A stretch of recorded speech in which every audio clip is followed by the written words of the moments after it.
What if the biggest economic risk you face isn't losing what you have, but not knowing what to do when everything becomes available? That's not a hypothetical, by the way. That's 2026. We are on the cusp of an AI-driven revolution that is going to redefine value, wealth, the strategic shift you need to make right now to thrive when traditional economic rules no longer apply. That's exactly what we're breaking down today. First, the abundance paradox. What post-scarcity actually means in 2026 and why it matters to you personally. Second, how AI is functioning as the engine behind this abundance and where value is physically migrating right now. Third, the strategic pivots. Real shifts you need to make in how you work, invest, and build. Fourth, the opportunity almost nobody is talking about yet. And the fifth, the specific skills, investments, and positions that future-proof you for what's coming. There is one idea near the end of this video that reframes how you think about scarcity entirely. It flipped my perspective, and I think it will do the same for you. Stay for that. Let's start with a term you're going to hear a lot more in the next few years: post-scarcity. Now, that sounds utopian. It sounds like science fiction. It's not. Post-scarcity doesn't mean everything is free and nobody works. It means the fundamental constraints that shaped every economic system in history, limited resources, limited production, limited access to information, are weakening. Think about it this way. For thousands of years, economic models were built on one core assumption. There isn't enough to go around.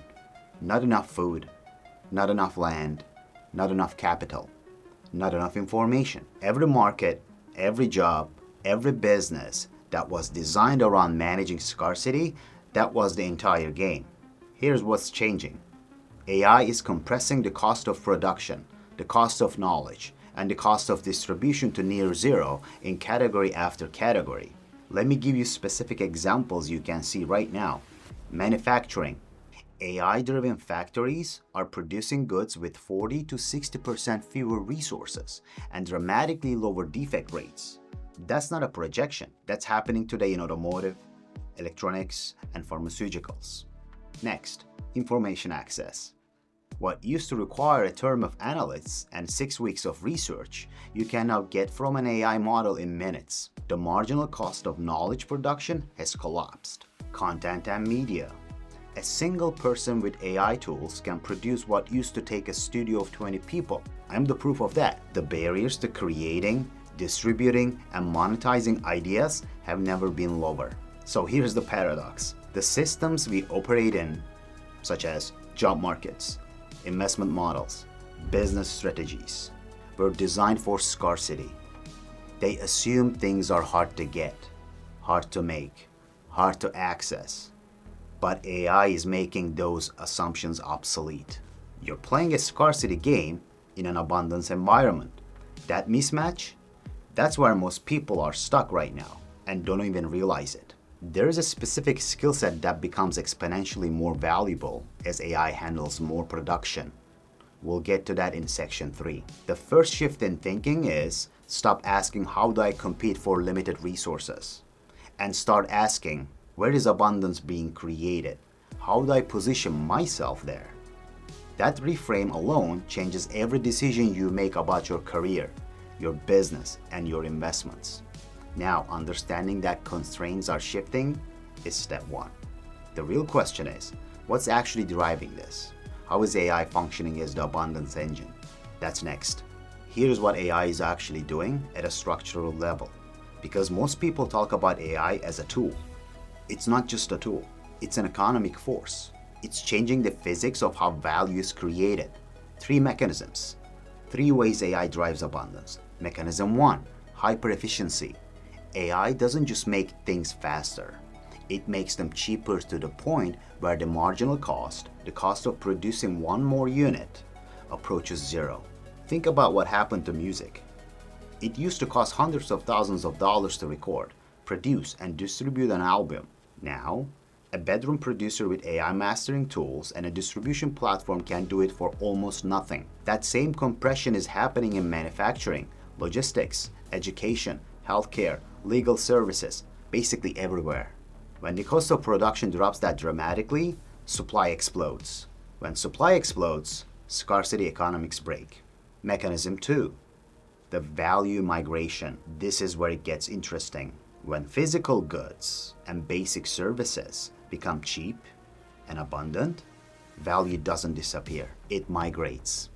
It moves to a different layer. Value shifts from making things to curating things, from producing content to creating experiences, from raw information to interpreted insights, from mass products to personalized solutions. Stock photography used to be a $4 billion industry. AI image generation compressed that overnight. But the photographers who pivoted to shooting unique, editorial, emotionally resonant work that AI can't replicate, their rates went up. Commodity layer collapsed. The premium layer expanded. That pattern is repeating in every industry AI touches. Mechanism 3, AI accelerator. These are specific applications of AI that unlock entirely new categories of resource availability. Let me name a few. AI-driven drug discovery, compressing timelines from 10 years to 18 months. AI-optimized agriculture, increasing yields while reducing water and fertilizer usage by 30% or more. AI-powered education, making world-class instructions available to anyone with a phone. AI energy optimization, reducing grid waste and accelerating the transition to cheaper and cleaner energy sources. Each of these is removing a bottleneck that used to define scarcity in that field. When those bottlenecks break, abundance flows through. Post-scarcity is a real shift in economic constraints, not a fantasy.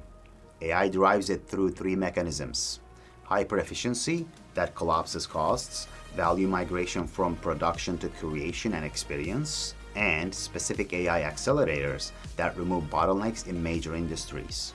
That's the landscape. The key insight here, don't watch where production is happening. Watch where the value is migrating. That's where the next decade of wealth gets built. Knowing the landscape is useful, but what do you actually do with it? The strategic pivots that position you for this shift, that's next. And one of these, I think, is the most underrated career and business move of the decade. The landscape is clear. AI is creating abundance. Value is migrating. The question is, what do you do about it? 3 pivots. Pivot 1. From owning to accessing. Ownership model was designed for scarcity. When the things were hard to get, you stockpiled, you bought, you locked in. In an abundance economy, ownership becomes a liability. It's heavy, it's inflexible. It ties your capital to depreciating assets. What's replacing it is that what you might call subscription economy 2.0. It's not just Netflix and Spotify, it's AI-powered, utility-based access to everything. Computing power on demand, design tools on demand, manufacturing capacity on demand, legal and financial services on demand. This isn't just a consumer trend, it's a business infrastructure shift. The companies that will dominate this next phase aren't the ones that own the most. They are the ones that provide the most flexible access. If you're building a business, thinking about your career, or making investment decisions, ask yourself, am I building around ownership or am I building around access? Because the second model compounds faster in an abundance environment. The rule is that in post-scarcity economy, flexibility beats stockpiling every time. Pivot number 2, the human advantage. When AI handles production, logistics, analysis, and basic creative work, what's left? What can it replicate? 3 things. Creativity at the conceptual level. Not generating images, but envisioning what hasn't existed before. Empathy and emotional intelligence. The ability to understand what another human actually needs, in context with nuance. And complex, ambitious problem solving, the kind where there is no clear data set, no clean inputs, and the answer requires judgment, not just processing. These aren't soft skills. In a post-scarcity economy, these are the hard skills. These are the scarce resources. And if you're wondering how to future-proof yourself, this is it. Don't compete with AI on speed, volume, or accuracy. Compete on the things that become more valuable precisely because AI handles everything else. I've been in tech for 20 years. I currently lead multiple programs developing AI models at Google. I see every day what AI can do, and equally important, what it still can't. The gap between AI capability and human capability is narrowing on the production side. It's widening on the judgment, creativity, and empathy side. That gap is where value lives. Don't try to outproduce AI. Outthink it, out-emphasize it, out-create it. That's the human advantage. Pivot 3. Invest in adaptable infrastructure. The old model built something massive, rigid, capital intensive, and hope the market stays stable long enough for you to get a return. The new model builds systems that are modular, AI integrated, and able to pivot as conditions shift. This applies at every scale.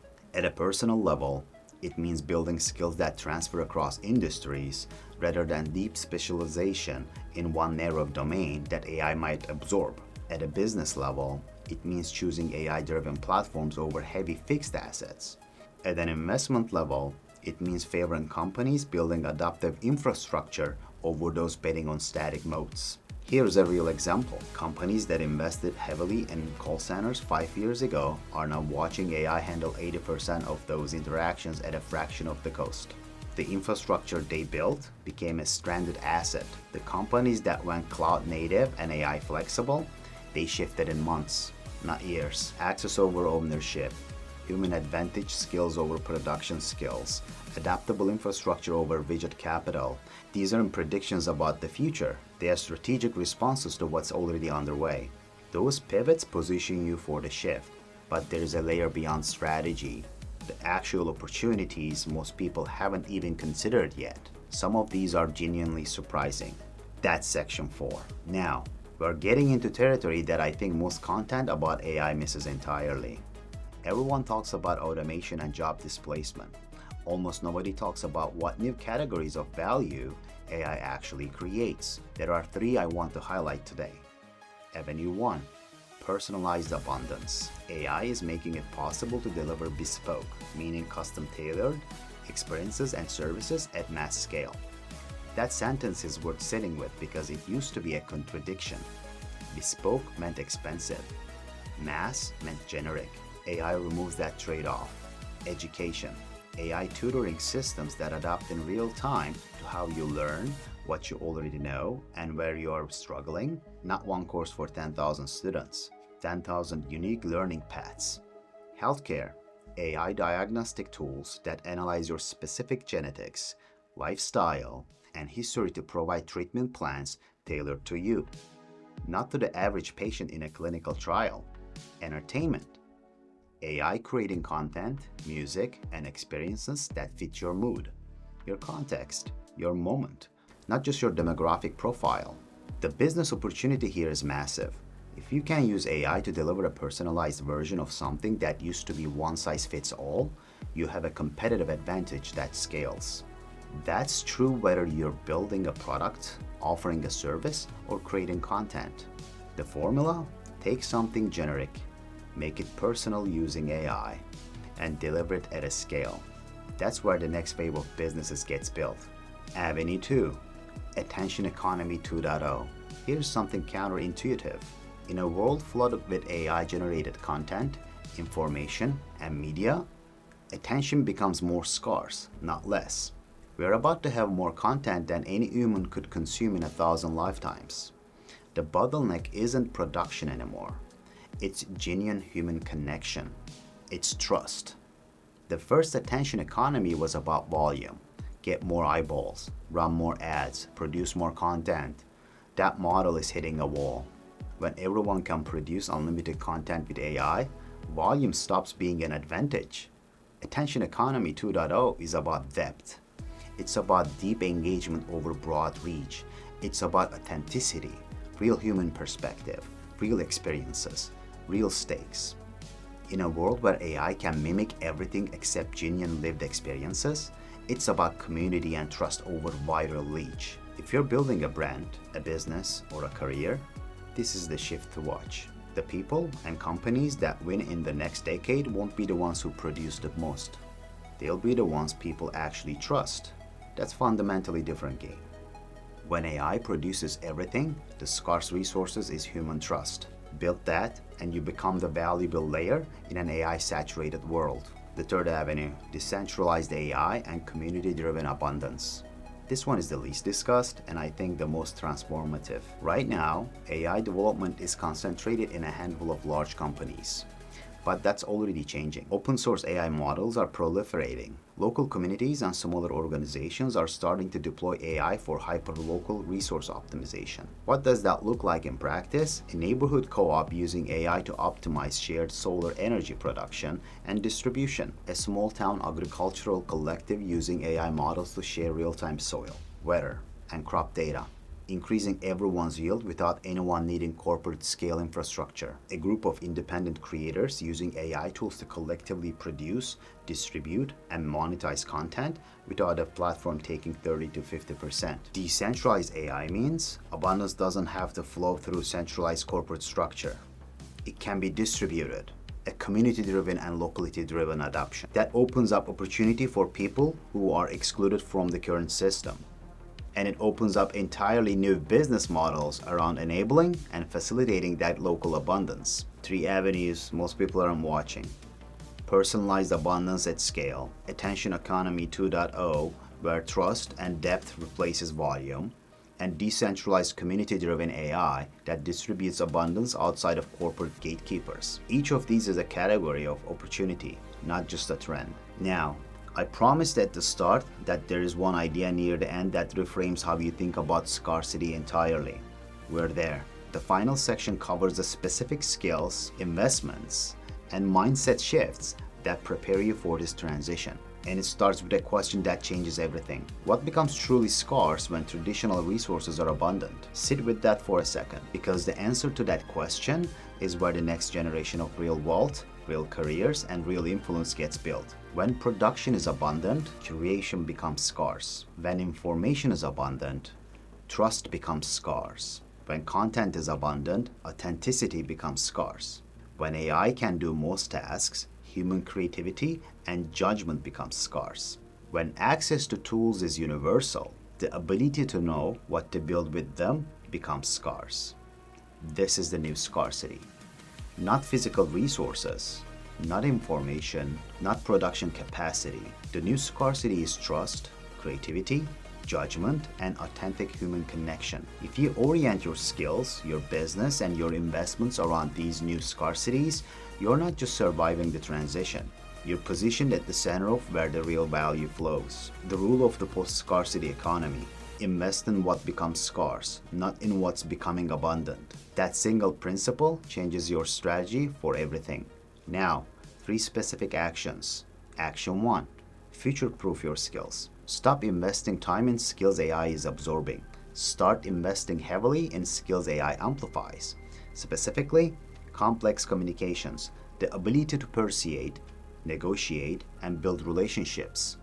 Systems thinking, seeing how pieces connect across domains, not just within one.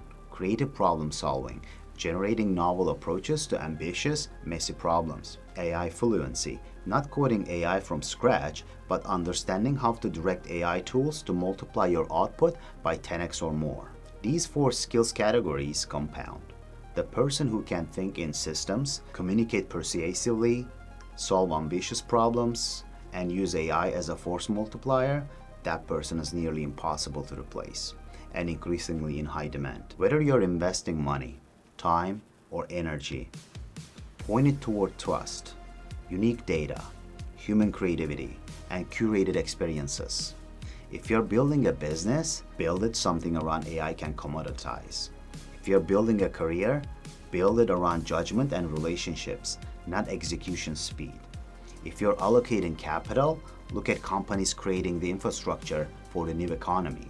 Platforms for personalization, tools for decentralized collaboration, and services built around authenticity and trust. Action 3. Prepare for the policy shifts. This transition isn't just economic, it's political. When AI drives abundance at this scale, existing policy frameworks break. Tax structures designed for scarcity economies don't work in abundance. Labor regulations written for manufacturing jobs don't apply to AI-augmented creative work. These policy shifts are inevitable. Universal basic income conversations are no longer theoretical. They are in active pilot programs across multiple countries. AI regulation is being debated in every major government. Data ownership laws are being rewritten. The people who understand these shifts early don't just adapt, they shape the rules.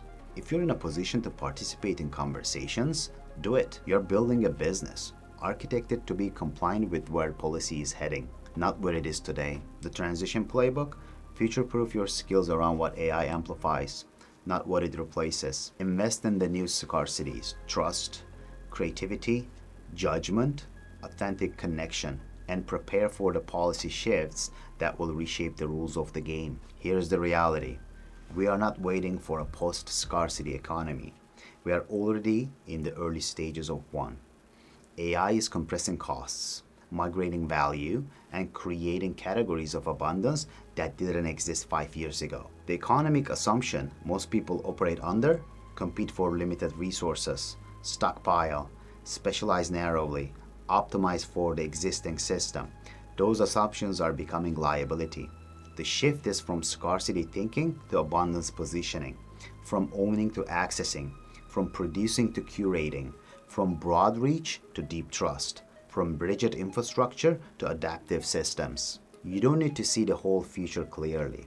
You need to see the direction of the shift and start moving. The question isn't whether this transition is happening, whether you'll be positioned to thrive in it or scrambling to catch up after the fact. I'll keep breaking down shifts like these as they develop. If this changed how you think about where things are headed, subscribe so you don't miss the next one.